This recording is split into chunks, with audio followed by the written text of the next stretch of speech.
Okay. This is the oral history of Bob Behrendt, conducted by May Sebel on January 10th, 2019. Good afternoon, Bob. How are you? Hi, good afternoon. So happy that you are allowing us to conduct your oral history. What do you know about the early history of your family? Early history of my family? Your family, huh? That's a good question. They were basically all from Cincinnati, Ohio. I was born in Cincinnati, and my brother, there were three siblings, my brother, my sister, and myself, I being the baby of the family. And my father had two siblings. One was involved with painting, coincidentally, commercial painting. And his second brother went in business with my father, and he started a chain of hamburger shops, similar to McDonald's. I wish they were like McDonald's, but he called them Drake's. My mother's maiden name was Drachenberg, D-R-A-C-H-E-N-B-E-R-G, so he anglicized it, making it Drake's. And at one time, he had 5 of these little hamburger shops. And he was dying for my older brother to go into the business, but he opted out. He didn't want to be in the hamburger business. In any event, that was probably 60 or 70 years ago. And it did not evolve into McDonald's. And my mother's father, I did remember, his name was, of course, Drachenberg, and he became widowed. I never knew his first wife, but he did remarry. And so I did remember my step-grandmother, and she moved to Indianapolis and had a family in Indianapolis. My family left Cincinnati in 1954, so it's been a while since I've been back. I've lived in Dallas longer than in Cincinnati, but my mother had 2 other siblings. One was an internist, a doctor in Cincinnati. And then they had a sister who likewise lived in Cincinnati. They in turn had 2 children, and one was an ophthalmologist who lived in New York, and the other was an optometrist who lived in Cincinnati. And unfortunately, tragedy struck. He was killed in a robbery of his shop in Cincinnati. This again many years ago. So I no longer have any family in Cincinnati, and my sister still lives in St. Louis. She's widowed, and my brother passed away about 10 or 11 years ago, so it's just the 2 of us. Let me ask you this, Cincinnati being pretty much the cradle of Reform Judaism in America, what were your family involved in temples there, in Jewish organizations? Well, you're correct about Cincinnati being the cradle. We were members of Rockdale Temple. Rockdale and Wise Temple were the 2 major temples 70 years ago, and both classical reform. And actually one of my closest friends growing up was a fellow named Charlie Glick. And Charles' father was Nelson Glick, who was the president of Hebrew Union College and a very noted archaeologist. And Hebrew Union College was on a street called Clifton Avenue. And Cincinnati was known as the city of 7 hills. So one of the hills being where Hebrew Union College was located. And they have provided a residence for the president. So there are a number of evenings and afternoons I would spend over at the Glick residence. And that was really the only connection, that we had. My family was really secular more than religious, but we did participate. And I'm embarrassed to say that my mother gave me a choice back when I was maybe 9 or 10 years old. either attend Sunday school or piano lessons. Well, I opted for piano lessons. Okay. Were they involved at all in Jewish communal activities? I or don't just think with either the temple? were active, just members of the temple. Rockdale. You mentioned that they left in 1954. Where did they go? Where did they move Well, to? my father took early retirement. He sold his business. He had had some health issues. And my mother's older brother had retired to Miami Beach. And so they moved to Miami Beach, Florida. And I'm probably one of the few people you know who graduated from Miami Beach Senior High School. So I had my junior year and senior year in Miami Beach. So I was down there from they were there from 54 to 58. I went off to school in 56.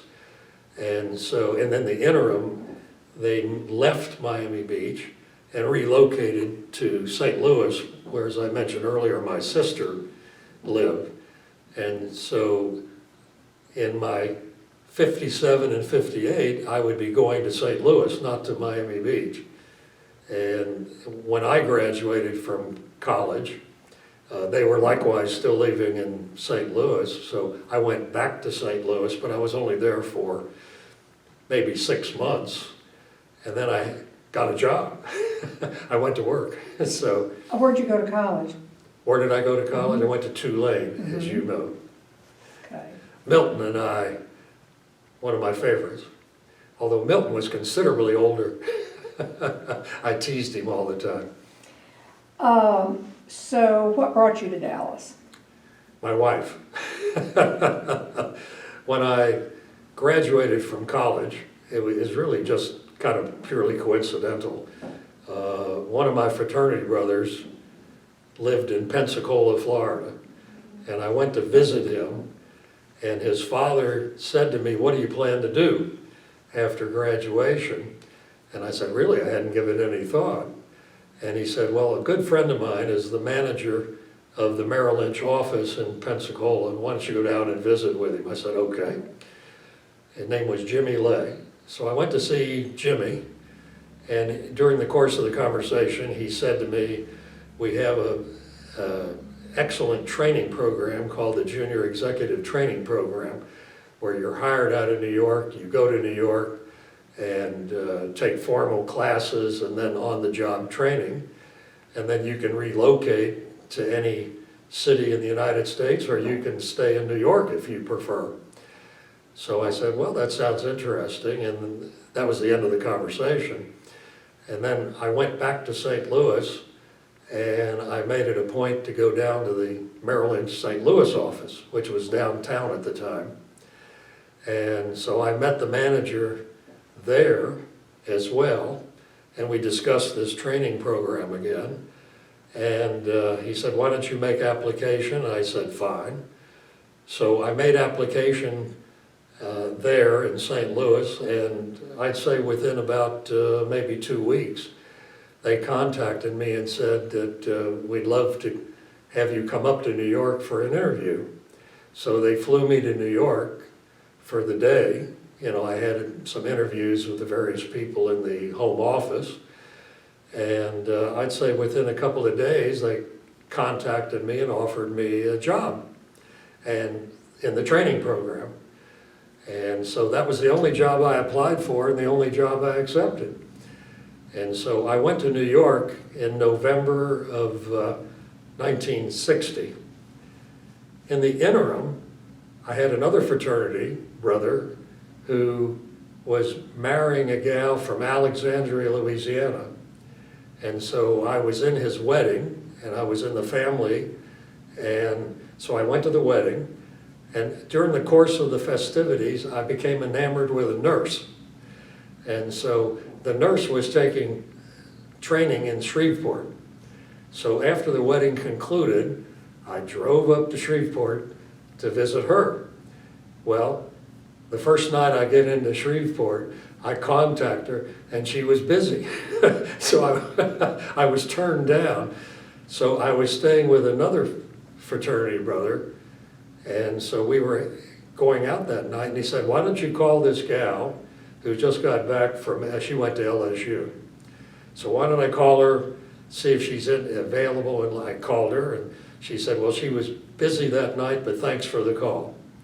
I went back to having dinner.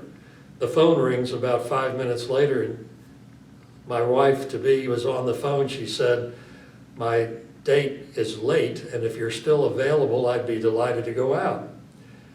We went out, and as it turned out, I spent the whole evening with her.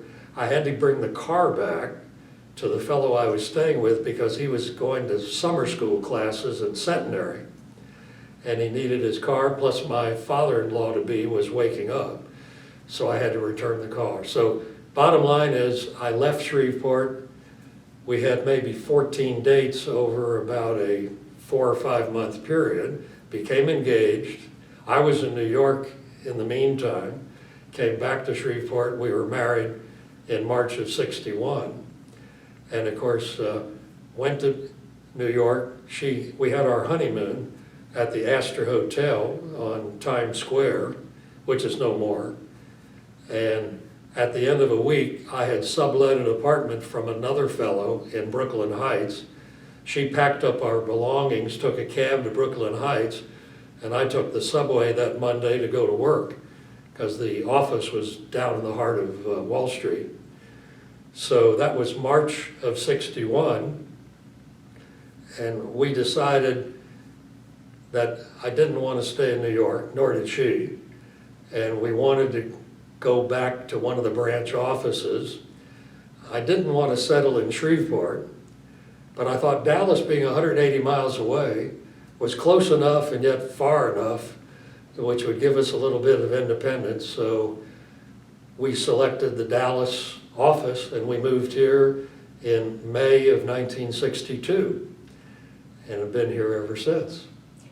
So, what are the changes that have most affected you in Dallas over the years? You've lived here a long time. What changes have you seen that have really... The changes in the city? Changes in the city, yeah. Well, that's very interesting. Of course, I first visited Dallas in '57. Two of my fraternity brothers were very nice to extend an invitation for me to come visit them, Gary Morschauer and Milton Zimmern. And so I came here by myself in '57, and I remember it very well because they were just building North Central Expressway. And either it was still under construction or just completed, but it was right in that period, and that was a mammoth change, you know.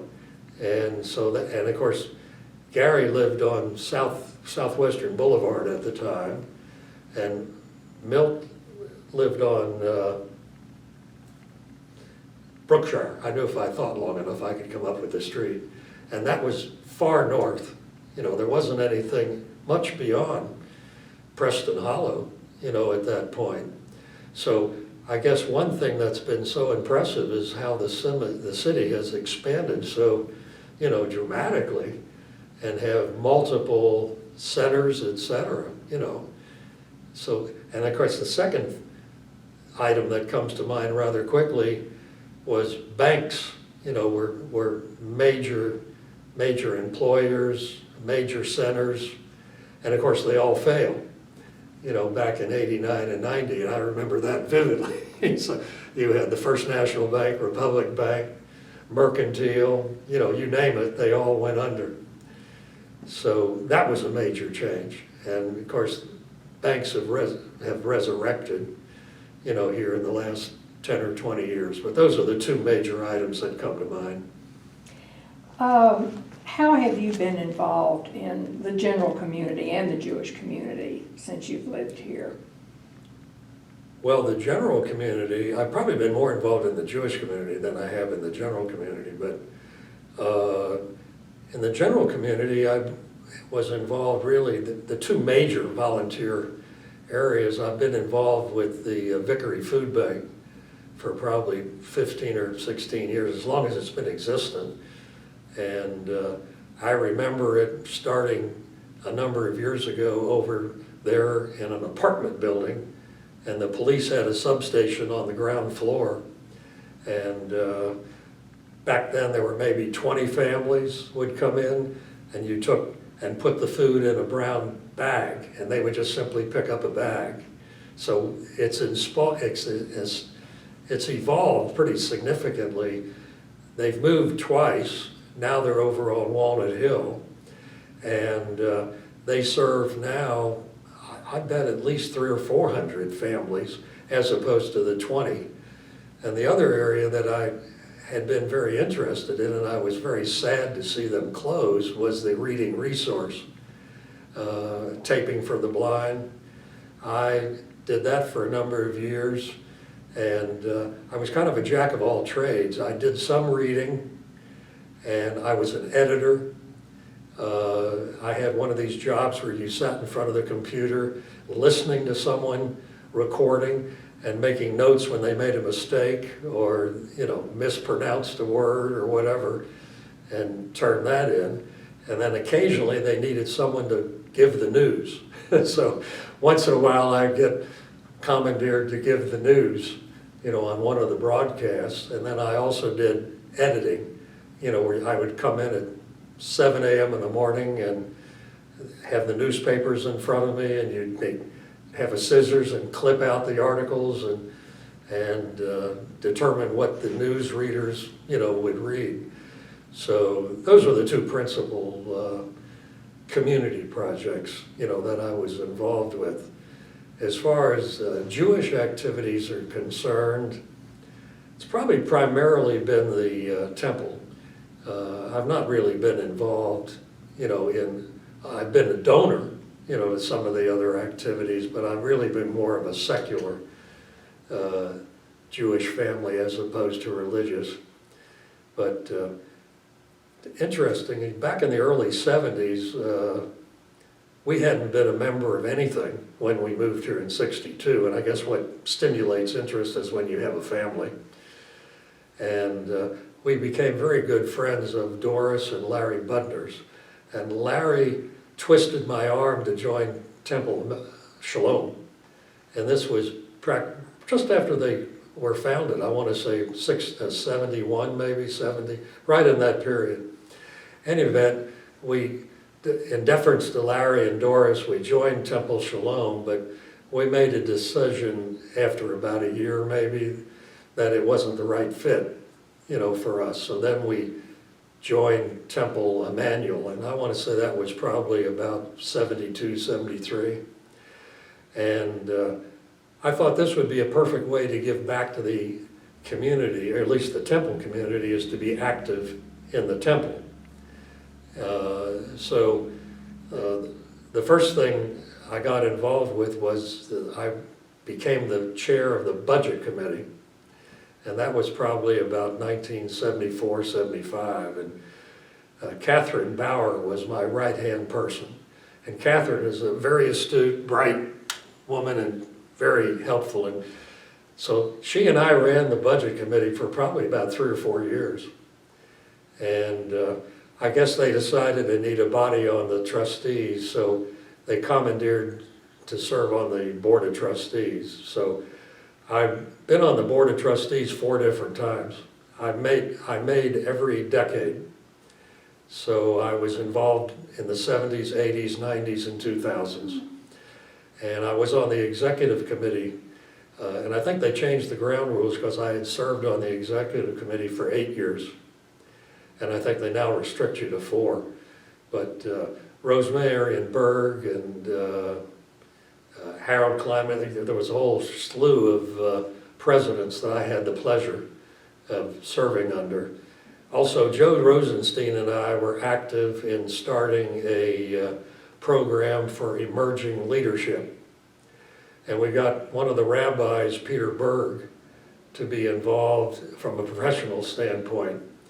And one of our success stories was Mike Sims, you know, who's now the president of the temple. The other thing that I'm very proud of is that Eddie Daniels, Stuart Morris, and I started the pension plan in 1980 for the temple employees. They never had one before that.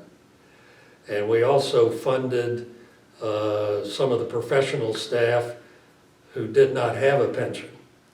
So the practical way we could do that is by doing it within the budget.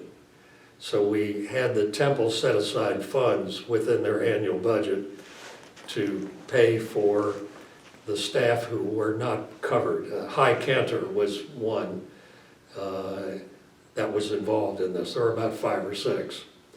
And I was also involved in the search committee where we selected Debbie Robbins. And then I also was involved in the ECEC.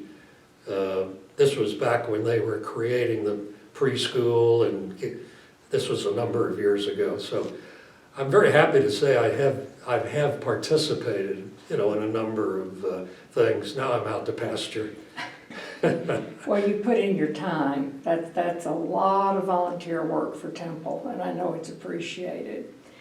What legacy do you feel your parents left for you? I wish I could say they left more. I guess philosophically, what would be my best answer. My father died at a relatively young age. He was only 61. My mother was, I want to say, 79, and she started in declining health, in her later years. Neither, were that religious, but I'd say philosophically, they left a mark, in terms of integrity, honesty, all the attributes that you would like to have. I think that would be my best answer. Honesty. What legacy would you like to leave for your children? Probably the same. Grandchildren. Yeah, I think it's just healthy to have those same characteristics that you can impart on them. Transparency, honesty, conscientiousness, and, so all the buzzwords that you'd like to impart, no question about that. Is there anything you would like to add that we haven't gone over? I know we've covered a lot of ground. Well, as I told you, maybe, before we started the taping, I did participate in the Wise Aging program that the Temple offered recently.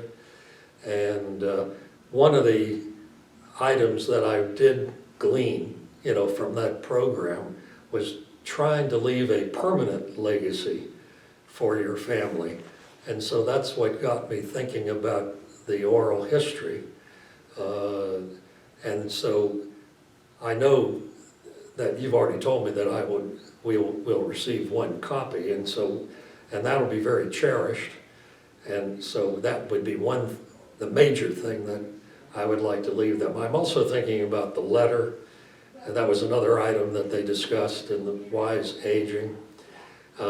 And I think the thing that most people don't realize is they don't give that any thought, and so they don't leave any permanent legacy. Photographs are becoming passé now. Nowadays everyone uses the digital, their iPhone, and typically most of that doesn't get transposed into a permanent picture. And so I think that I'd like to see more and more people do that. And hopefully they'll have a chance to reminisce, and look at the tape at some future date, particularly the older ones, because very likely they would have distant memories, but it would only be memories. Well, thank you so much for sharing your story with us today. We appreciate it very much. Well, it was my pleasure.